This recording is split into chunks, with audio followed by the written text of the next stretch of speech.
Hello and welcome. Well, COVID-19 has placed unfounded economic and psychological challenges in our lives. Unknowingly, it's a little bit like the pandemic has created a steady stream of stress that is just trickling through our subconscious minds. Now, whether we like it or not, we are constantly having to adapt our families' lives to a new sense of normal and everything that comes along with it. And as hard as it seems, if there was ever a time to take control of our health and well-being by placing priority on our self-care, it would be right now. So, if you are an exhausted parent who finds it hard and difficult to consider making time for self-care and is looking for advice other than, I guess, the cliche self-care that we know and hear about in the media all the time, then tune in. This chat is definitely for you. Now, to help share her self-care tips for exhausted parents, we welcome our special guest, Emma Diepenhorst, an occupational therapist who supports the health and well-being of parents and especially new parents. Now, Emma holds an impressive hat-trick of qualifications, and that being a master's in Occupational Therapy Studies, a Post Graduate Diploma in Psychology, and a Bachelor of Science Psychology. You go, girl, that's awesome. Now, she's also founded Elevation Women's Health following the birth of her son after realizing the disconnect between physical and mental health guidance for new parents. Thank you so much for joining us today. How are you? I'm good, thanks, Rachel. How are you? Yeah, I'm really excited to have this chat, and I think this is a really important topic to be talking about at the moment, if not ever.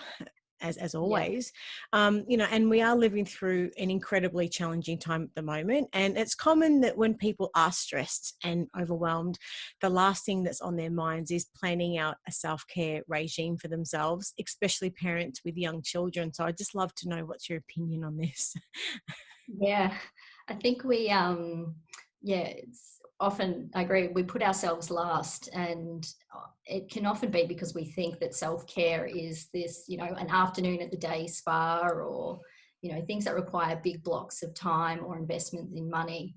But it can be a lot simpler than that. And yeah, that's what I'm hoping people can hear from today is the little bits they can do to look after themselves, particularly at the moment when things are really, really challenging for a lot of families. Yeah. And in your opinion, why is it more important than ever that parents put themselves first? I think parents at the moment are under just incredible stress. We've got, working from home for some people, that brings its stresses in itself. Then we've got people who are having to go into the workplace, which is quite stressful, risking exposure to COVID-19. And we've got a large cohort of people who are either just finished trying to homeschool their children for a period of time, and as you know, down here in Melbourne, about to ramp up into another round of homeschooling. So having all of that, and then in the mix of we can't do our normal day-to-day things that we normally do, our occupations, that's, what I specialize in is, our occupations are all the everyday things that we need and want to do. All of them are out of whack at the moment. So, Yeah. all our leisure, it's looking very different. So it's making looking after ourselves and being relaxed very difficult. Absolutely. And as you just alluded, here in Australia, there's a disparity between the states and territories and the levels of lockdown and active COVID cases in each state and territory. And that being said, we have a wide contrast in circumstances that parents are currently in, as you just said, and some that are recovering from the intensity of lockdown and some that have been thrown right back into it with homeschooling. Yeah. And irrespective of what situation parents are finding themselves in the context of COVID, in your view, how can parents use this time to establish and or improve on their self-care? Yeah, it's a good question. I think even for parents going back into lockdown and homeschooling again, I think that a lot of parents did learn a lot the first time around. So, some families learnt that their kids can actually do more than they thought they could. And so really leveraging on that increased independence that some children have shown. Looking at, I guess, new efficiencies. A lot of families discovered they don't need to go to the supermarket several times a week, Yeah. going once a fortnight, online shopping. that's freeing them up to spend some time thinking about their own needs. Yeah. Leveraging, even some people have got some better work-life balance out of this in terms of flexible work arrangements. So it's really, now is a good time if you're in a position with your employer to negotiate some different working conditions. And that's not necessarily working from home. It might be, extended hours, compressed work week, a whole host of things. There's a lot of learnings in the workplace that will have trickle-down effects into our home lives. Mm-hmm. And Yeah. you help support women from pre-pregnancy and beyond to identify effective strategies to build a meaningful life that fosters both physical and mental health. And that is brilliant. And I congratulate you and salute you on that. So I'd love to know from your perspective, can you tell us a little more about where the inspiration came from and why you do what you do? I guess the inspiration came from, my parents' group was kind of one area where I realized, not everyone is using the same strategies that I'm using to look after my mental health, but also physical health. The common chats in early parents group around incontinence and painful sex and all those sorts of bits and pieces. I realized not everyone had the same knowledge. And it was sort of bringing all those bits and pieces together. Some people were going off and seeing, a physiotherapist. Some were seeing counsellors that, they had some issues, with stress and anxiety, but they were really struggling to, you put those strategies in place into the reality with a new baby. It's very difficult to find the time and to work out how to weave those things into everyday life. So that's what, I sort of the parents group, and I guess I had a key moment lifting my own son onto the change table, which was a really inappropriate height. And I was like, why am I doing this? I should know better as an occupational therapist. Just kind of the idea spread from there. And talking about time, parents are busy and their days are full, very, very full. So how do you suggest parents find the time in their day for self-care? Yeah, so I think one of the biggest things is thinking about self-care in a really broad context. So self-care is not, doing some yoga and that's it. Self-care is all the things that are in your life, all the occupations you are doing, from your leisure occupations to the work that you do to, your relationships, and also the things that the occupations you're saying no to as well. So, and it's really different for everyone. So one of my favorite occupations I've realized I really miss out on is a lot of parents hate swimming lessons. Oh, do they? It's a lot of complaints. It's the bane of their Saturday morning. Whereas for me, I love it. I don't get in the pool. I am a really cold-blooded person. I love to sit and just in that humidity on a Saturday morning. Love it.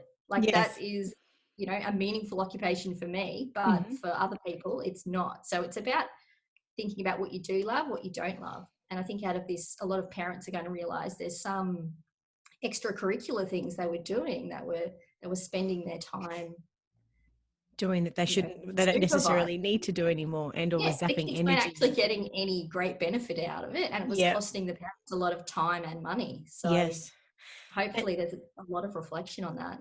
Absolutely. And there's a line from the article that I would like to read out when you describe the activities that make you personally feel content and give you energy back, which is exactly what you were just talking about. So this is quoting you.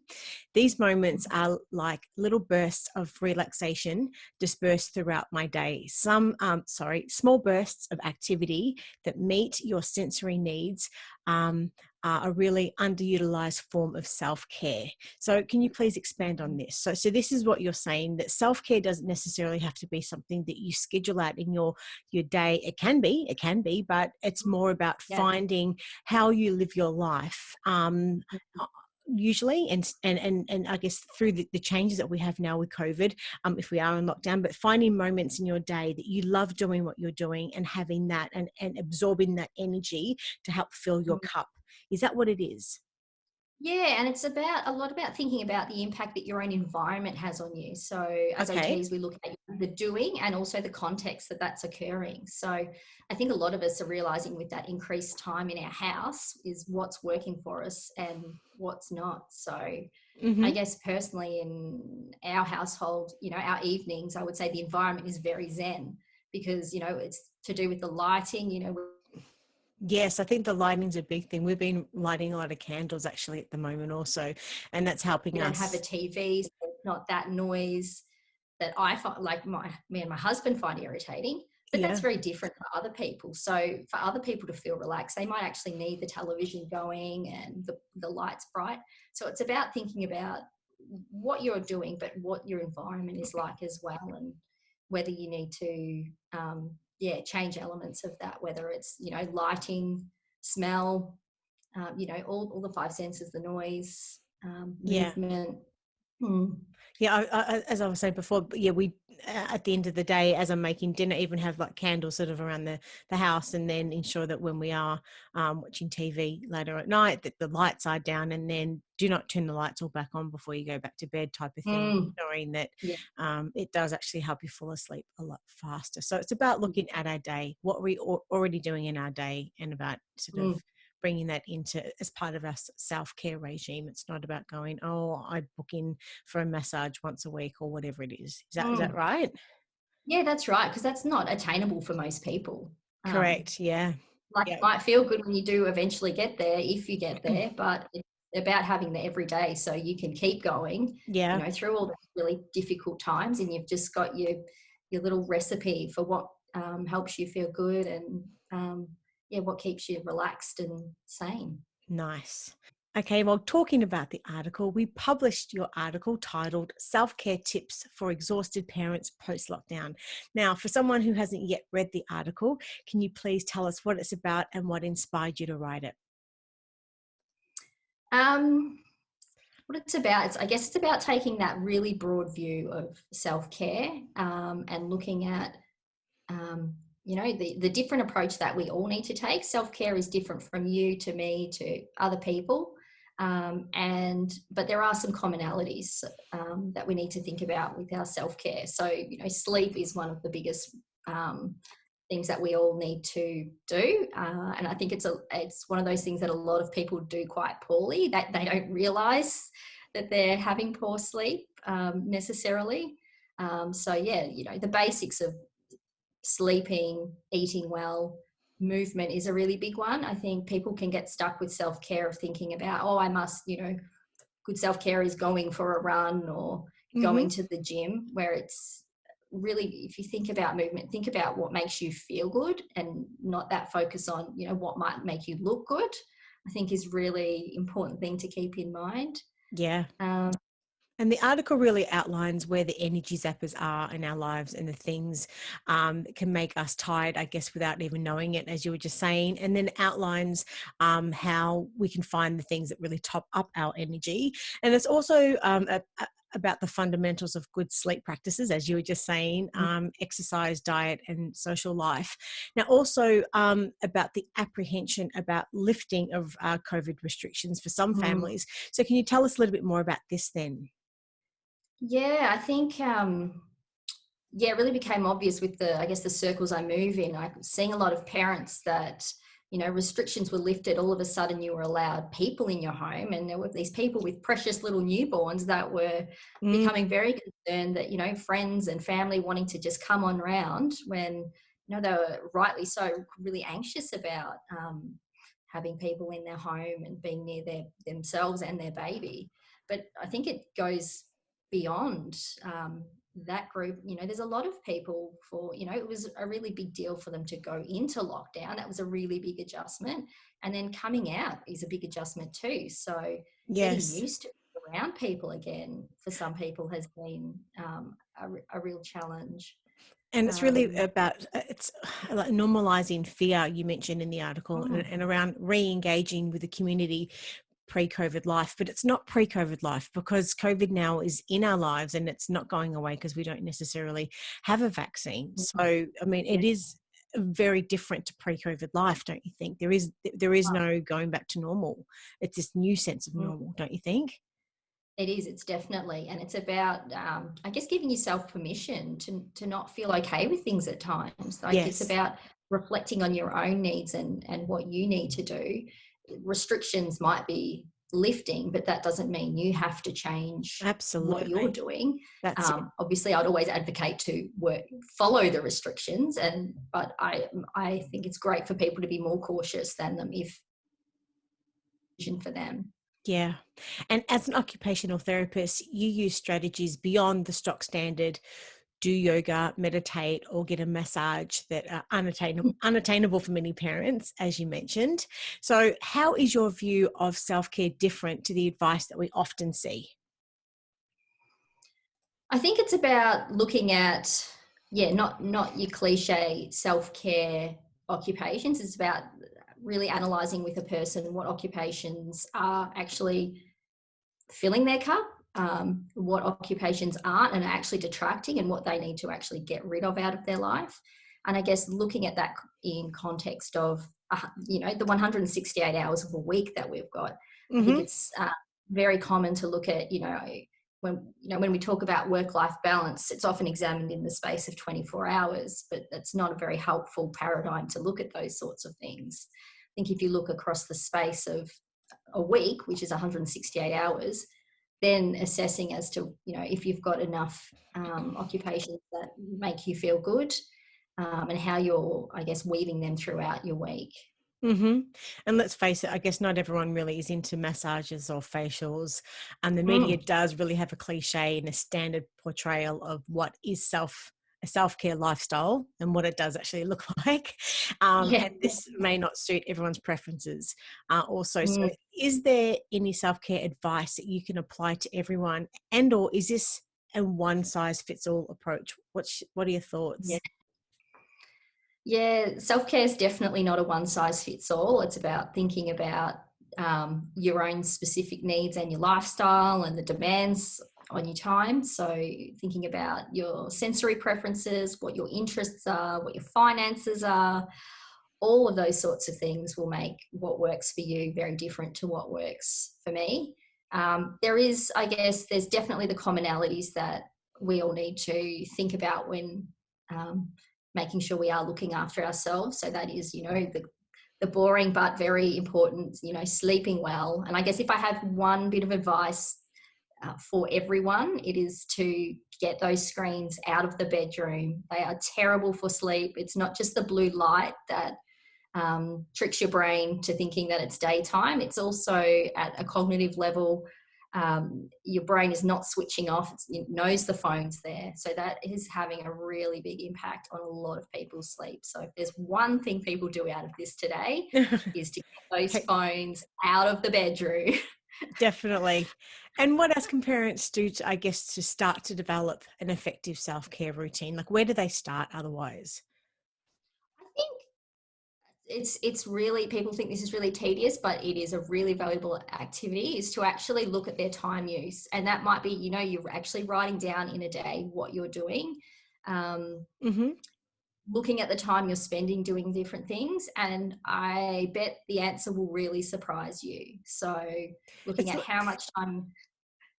take an inventory of your time. I've actually done that many years ago, when Yeah. I was on a diet, and I had to write down everything that I was eating. And it wasn't until I actually started to see what was everything that I was consuming during the day. I was like, my goodness, I've consumed that much. So it's a little bit the same sort of It philosophy, is. isn't it? In the fact that if you Yeah. actually write down how you plan and what you do throughout your day, you realize where the times that are zappers are. Is that right?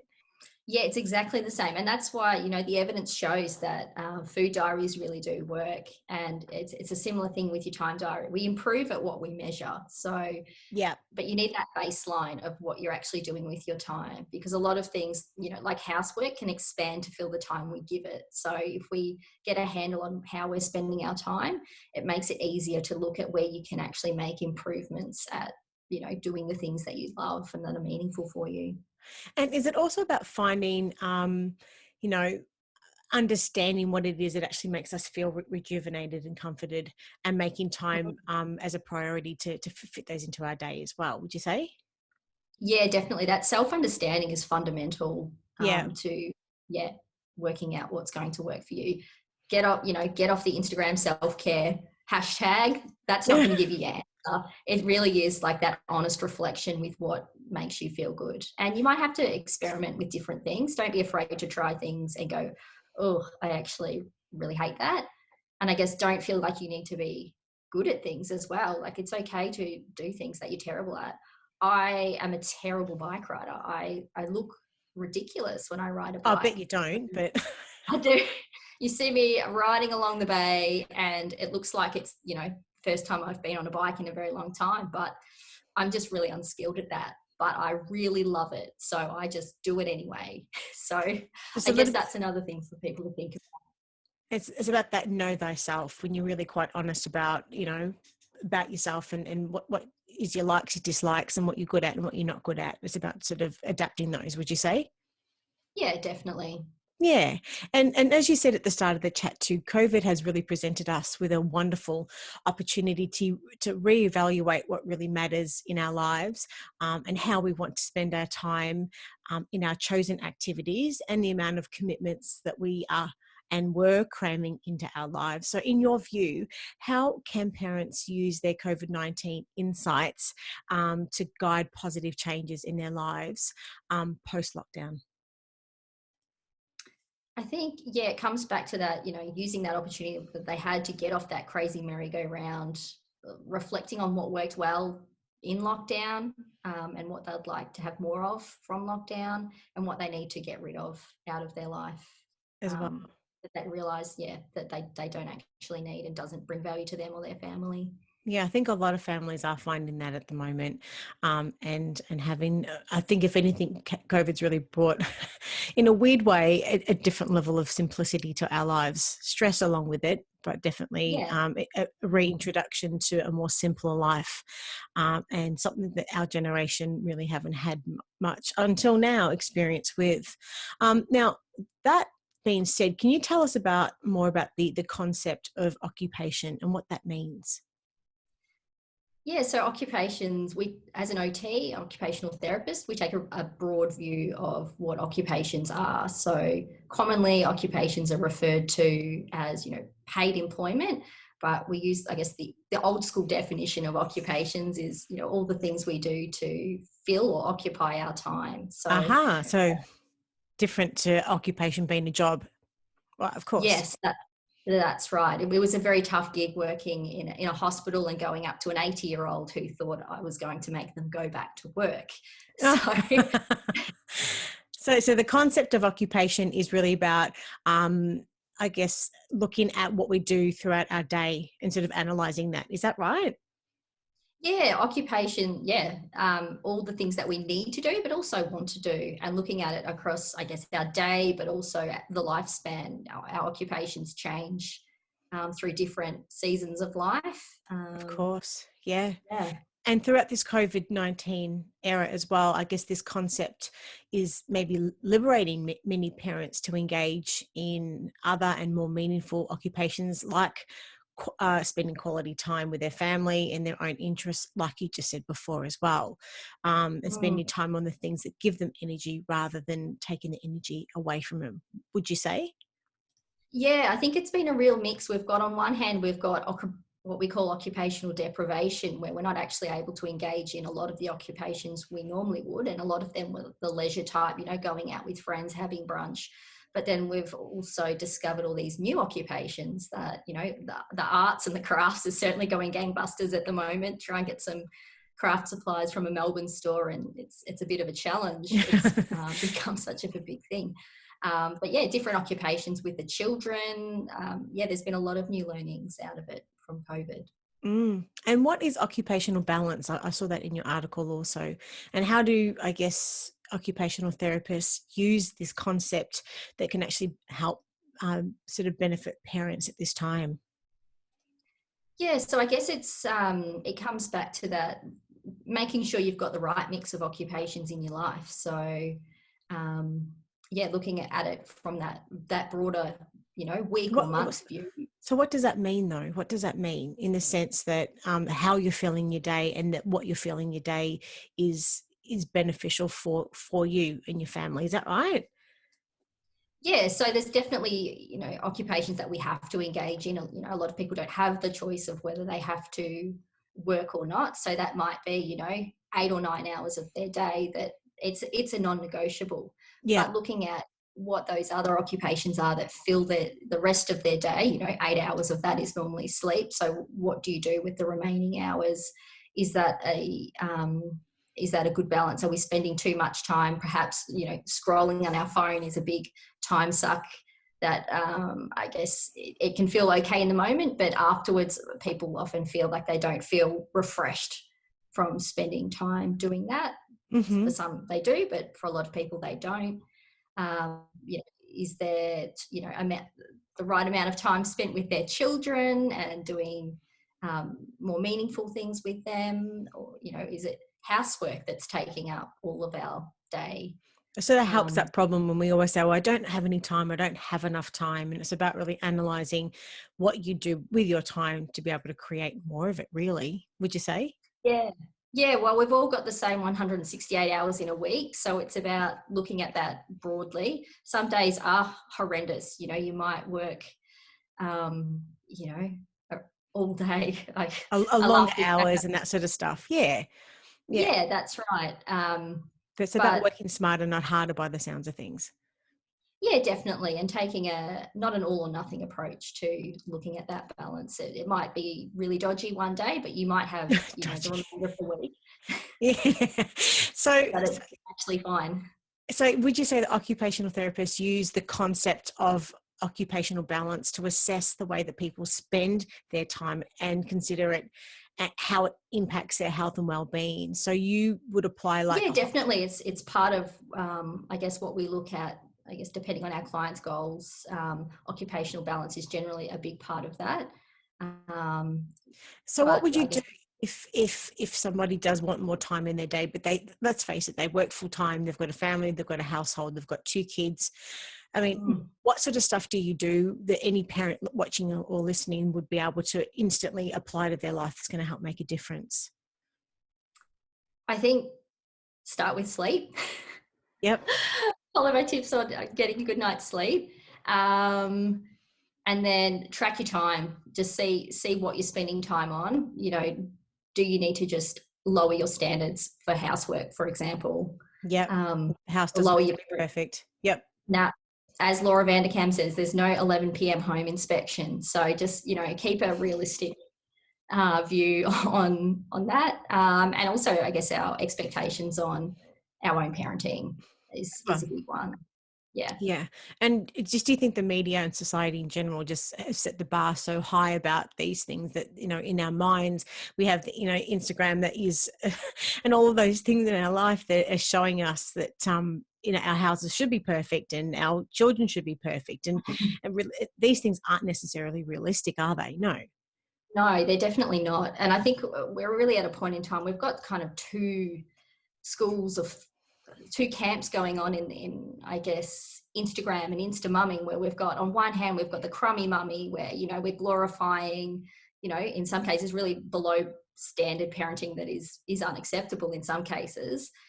Most of it's not, but on I know what you mean. one Yes. Yep. end of the spectrum we do. And then we've got, on the other hand, we've got the perfect mum. It's ridiculous. We just need a middle ground where people are just doing their best and Couldn't being agree with happy. you anymore. Yeah, Mm. absolutely.